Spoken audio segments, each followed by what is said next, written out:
Hi friends, this is Wire Guitars, and I know this is my second video in the same day. I'm not becoming a regular YouTuber, and I'm not trying to spam you guys with videos, but I just wanted to go over this Brood post, or this post on Reddit that is related to Brood, that I just caught a glimpse of. Very few mentions of me, and I'm not trying to make this about me. It's actually, like I said, it's about Brood, and I wanted to talk about it and maybe divulge information that some of the Redditors out there on the r/Dota2s maybe don't entirely understand about Brood, and by that I mean you guys don't seem to understand anything about this hero. So, and it triggers me every time I read it because I feel like I see people like this in my pubs, and they rip on me for playing Brood. And whenever we lose a game, it's always my fault for these reasons, and I just kind of wanted to substantiate the argument that it seems like I get from you guys and tell you why you're wrong. So don't take this as an attack. See this as more of a counter argument to what think most of you guys would say if you got a Brood Mother in your game. So this guy's comment, disruptor or whatever, pretty like we'll just read it and then we'll talk about why it's kind of a bad contribution to this post. Let's see if I can't. Let's probably should have prepared this. I'm sorry. So there's his name. It's this guy. He's like, hey man, want to make a Brood guide? You know, if anybody's interested, he's a 4K player, but he hit 5K or whatever, and he wants to make a video. You know, just whatever, lighthearted shit. Got a lot of votes, and so people were like, hey dog, you're a 4K player, and you shouldn't be making videos. And then this guy comes in, and he's like, so I went to try and look at the game you linked on Open Dota because I was interested in a 60-minute game against arguably 4 heroes with substantial ability to farm OP's spiders, the original poster spiders, not overpowered hero.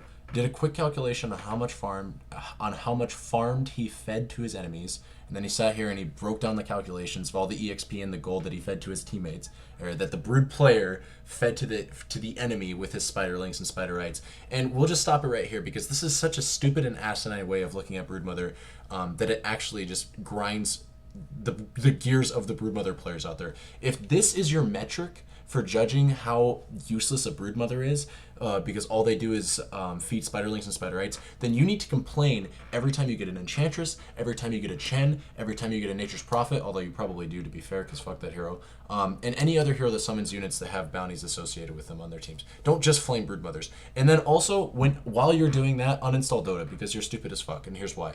So, specifically speaking to Brood Mother's strengths here, I'm not going to make a case for all those other heroes that I mentioned, because people that spam those heroes can make those cases for them. And honestly, there's a lot of legitimate arguments, especially against Nature's Prophet players.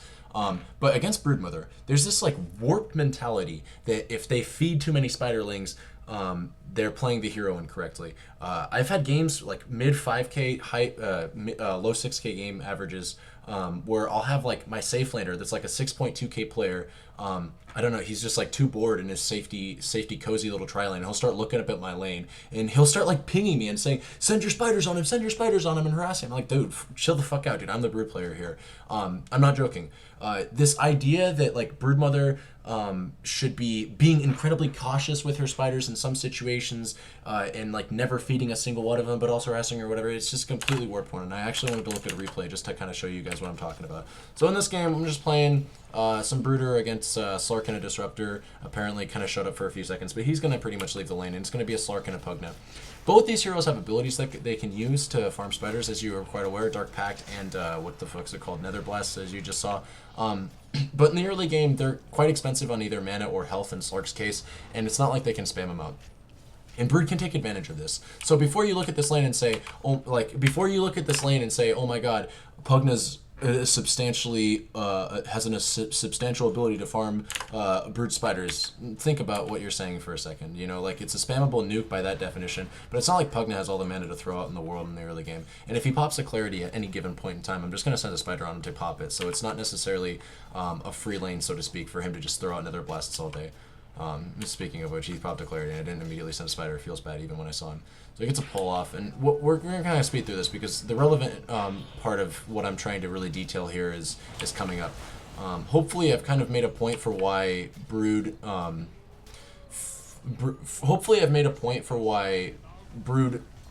kind of you shouldn't just judge a Brood's caliber of play based off of how careful she is with her spiders. But if I haven't made that point through words, then I'm hoping to make it through sheer action here in a second here. So as you're seeing, they're sitting here, they're spamming their nukes, and then look at this shit, right? Like, we get a substantial amount of harass on their support. I drive him back, and then the Slark gets low, and now I have a free lane. And not only do I have a free lane, but I have kill opportunities here. And I created that as a solo offlaner against these two heroes. Now you could argue that other heroes could do this, and maybe other heroes could do this without the use of summoned units that potentially feed gold. But I urge you to check the last hit / denies thing. Spugna has 8 last hits currently. Broodmother spiders do count towards the last hit number, so I'd venture to say a few of these are spiders. I don't believe all 8 of them are. Slark has 25 right now. I'm sitting at 17 last hits with 4 denies.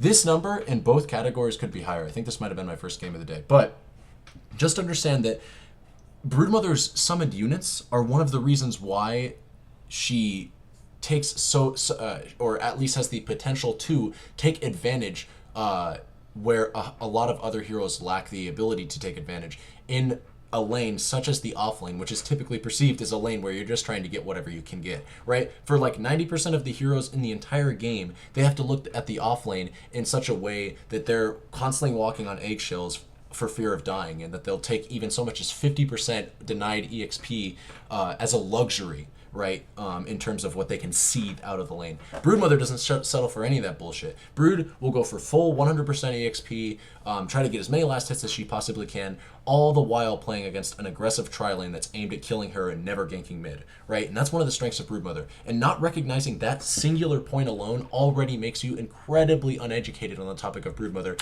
It means that you probably shouldn't be posting posts like this. No offense to this guy. He was trying to stick up for the Broodmother player, but he did it in the most asinine way, where he's like, well, man, this guy's a pretty good Brood because he didn't feed that many Spiderlings and Spiderites. Dog, it's not about feeding Spiderlings and Spiderites. Brood is not a hero whose entire merit focuses on the first 7 minutes of the game and judging how many kills she can get compared to how many spiders she can feed. That's if that's your understanding of Broodmother, which apparently that is to this guy, because he quite literally only cites that as the one thing that's notable about how good of a Broodmother player you are, then I'm sorry, but you just do not understand the hero. So I'm sitting here, as I said, I'm amassing a spider army, and I'm not trying to make this a wired replay commentary or anything like that. We're going to go into some other posts real quick. I'm not trying to make this too long, but I hopefully I can show just some of the people that think that they have an understanding of this hero, why they don't have an understanding of the hero. So we go in for a kill, and this is honestly one of the easiest kills for Brood in the world, right? We go, we make a dive, spiders tank the tower, we simply dodge nukes, right? This isn't rocket science, this isn't StarCraft 2, we're just having three control groups, Spiderlings, Spiderites, and Spiderlings, Spiderites, and Broodmother. Every time the Pugna throws out Nether Blast, we pull the Spiderites back, because they'll die in like a shot or two at this stage in the game. Spiderlings have 450 HP, so they can tank a blast hit, and you'll see, I even use that to bait him later on, and we get an easy double kill. And by easy double kill, I mean you'll see it in 2 seconds when he TPs in. So there he is. I'll show that one maneuver one more time for the Redditors out there that don't seem to understand this very easy micro maneuver. So we send the Spiderlings, and we'll slow it down too. So we're sitting here, we see, oh my god, what a dumbass. This Pugna just walked back into the lane without anybody with him. Let's go on his bitch ass. The replay's bugged right now. He doesn't have a ethereal form. So we get the Spiderlings and Spiderites on him. I send the Spiderites up there. Spiderlings are on him. He's sitting here like, oh, dog, I can fight him. They tank a nuke. Easy. They have above half HP. He didn't gain a single last hit. If you check, 8 out of 0. It was that same way when we looked at it like 5 years ago. Remember that?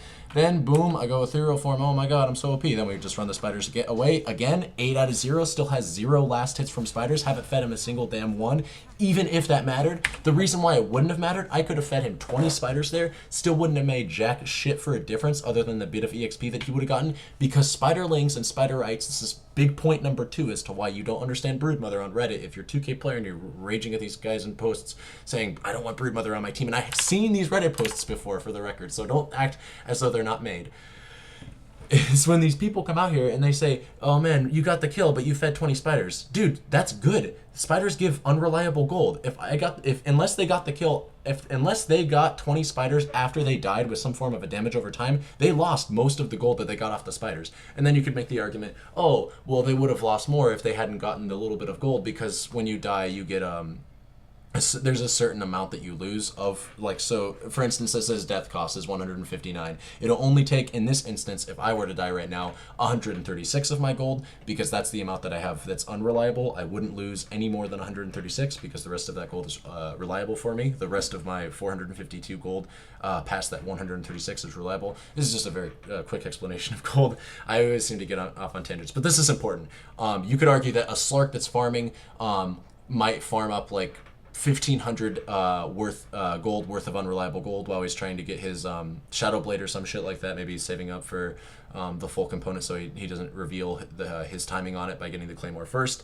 And then if a Brood gets a kill on a Slark while he's got 1,400 net worth, and then right before she gets the kill on the Slark, he dark packs and gets 200 gold off the spiders, and his death cost was 300. You could make the argument. Oh, excuse me. You could make the argument that the Broodmother, even though she killed him and took away maybe in total 100 gold, like net worth took 100 gold away from him because his death cost was 300, but he gained 200 from the spiders that he killed before he died. You could make the argument, well, you would have taken away more if you were playing a different hero that didn't feed spiderlings, and certainly you could make that argument, and maybe that's a valid one, but I'd say I don't give a fuck. I'd say if I killed the core, I don't care if he killed a few spiders, got a little bit of EXP, and lightened the blow of his death a little bit, okay? I still took him off the map. He's dead for 30 seconds, which is 30 seconds that he's not farming and getting any net worth for, and maybe I wouldn't have killed him if I was playing somebody else, right? Maybe an axe wouldn't kill a Slark without a blink dagger that's going solo off lane, where a Brood easily can kill a Slark like 9 times out of 10 in any given situation, because she's such an insane man fighter compared to Slark's bitch ass in the early game.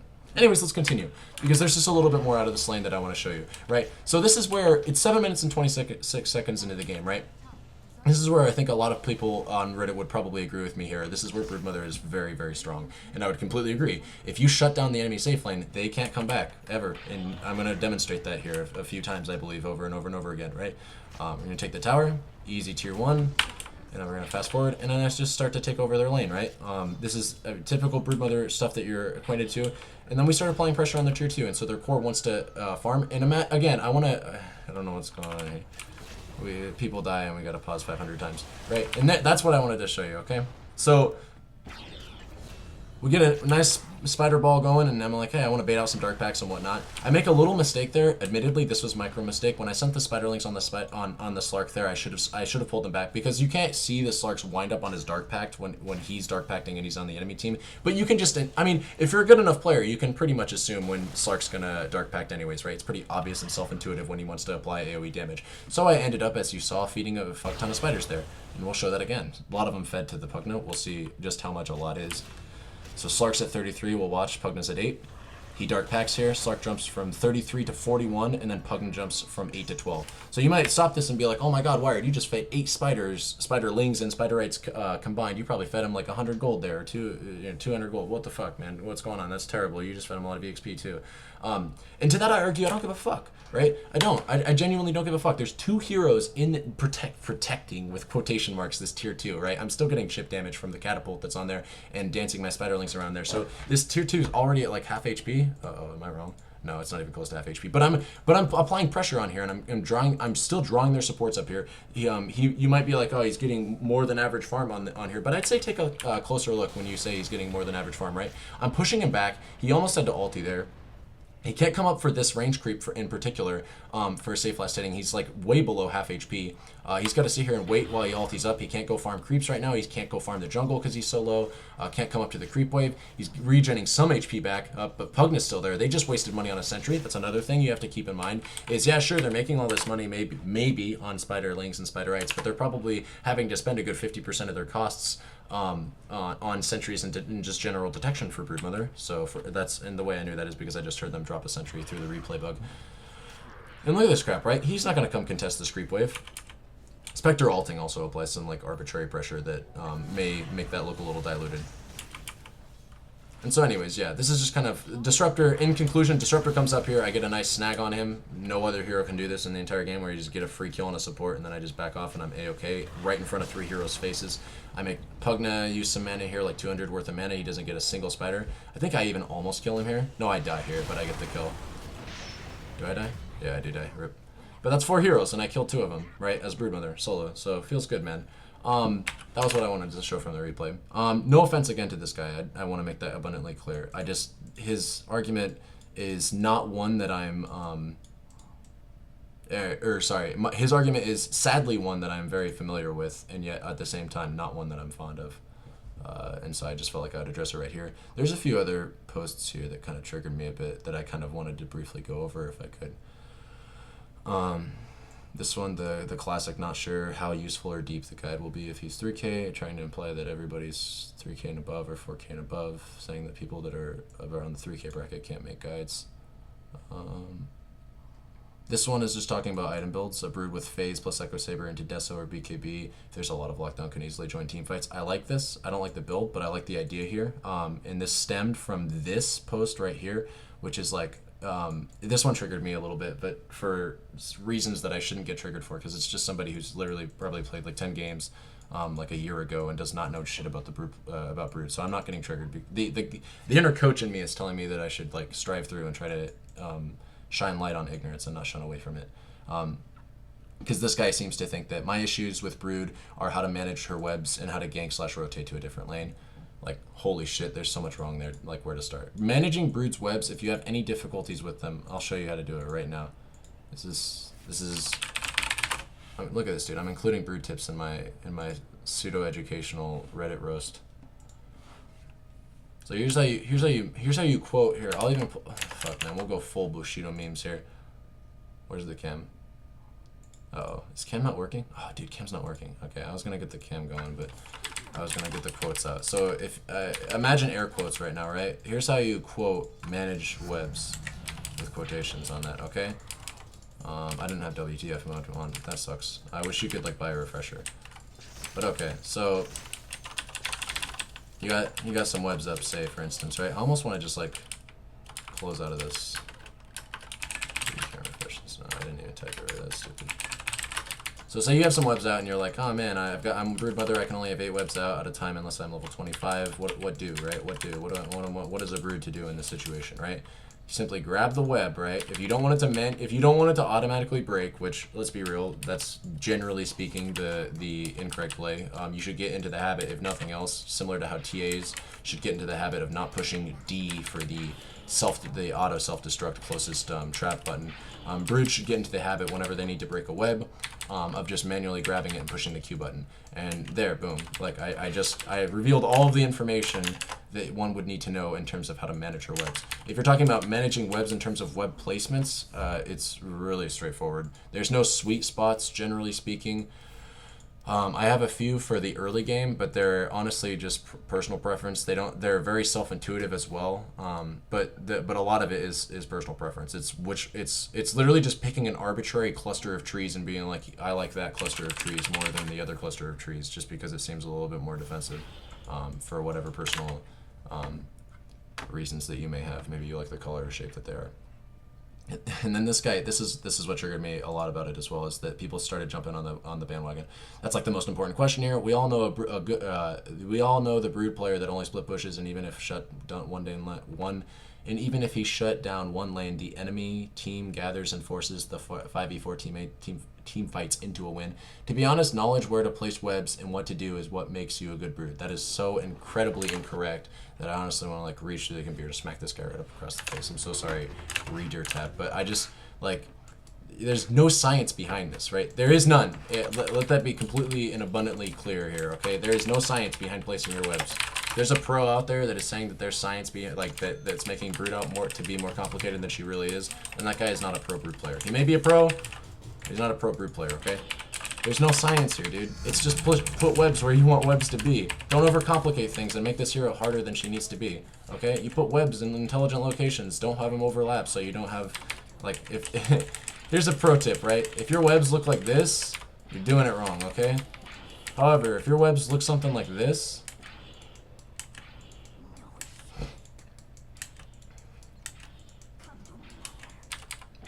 They're starting to look pretty right. Oh fuck, do webs ever break in WTF? I don't think they do. Okay, this is pretty fucked up. I thought they started breaking. What do I got? 1, 2, 3, 4, 5, 6. I've got like 9 webs out right now. So this is a few more than you'd have normally, but just, you get the gist, right? Is that I have webs that are covering large locations that I can constantly run to. Notice, right? I have free pathing options. And I have normal pathing options. That's important because you don't know when you're gonna get your shit broke. And by your shit broke, I mean the free pathing. Making sure that you don't have like, I see a lot of brood players, they tell me, shit man, maybe I am getting into more complicated material. But I see a lot of brood players, they do shit like this, right? This is like their webs. And I'm like, man, great webs, dog. What are you gonna do when you get hit, right? And then they're like, oh, don't worry, dude. I'll just like run down here. And I'll be like, dog, you're not on webs. You're 50% movement speed slower. So having not escape options, but just, you know, spreading out your webs to always plan for the worst, right? Because plan for the worst. Prepare for the, what is it? Hope for the best, prepare for the worst, right? And so that's something that I like to do. After I've taken the tier 1, I like to just kind of be liberal with your web usage. As I get more towards the lane where I think a lot of aggression is going to go, I get a lot more towards the lane with my webs as well. But when I get further out, I place my webs more in the trees because, generally speaking, you're farming the tier 2 or around it. 4 heroes come out of this thing right here and you start running up. And then you get hit by some shit so you can't run into the trees, and then so you just keep running. Keep running, keep running, keep running. You're not going to be this quick, by the way, because you got hit and you lose some movement speed. And then you start running into these trees. This is always a juke area. It's been that way since like 2003 or some shit. Don't quote me on that, Dota 1 facts. You just run up here and you do the good shit. Nice little thing is if this tower just so happens to still be up, which it shouldn't be because you're brood mother and you took it. But even if it is, you can disjoin a tower shot as you're running into here because you're brood. Yeah, don't overcomplicate this stuff, guys. Please don't. Please, for the love of God, don't. Like, actually, it's harmful to the community when you sit here and say stuff like this because, I'm overreacting. But the hero's not that hard, okay? So don't freak out. Indeed, it is. Not knowing how to manage webs is the primary reason why I can't play brood. No, it's not. The primary reason why you can't play brood is because you don't want to play brood. That's the fact right there.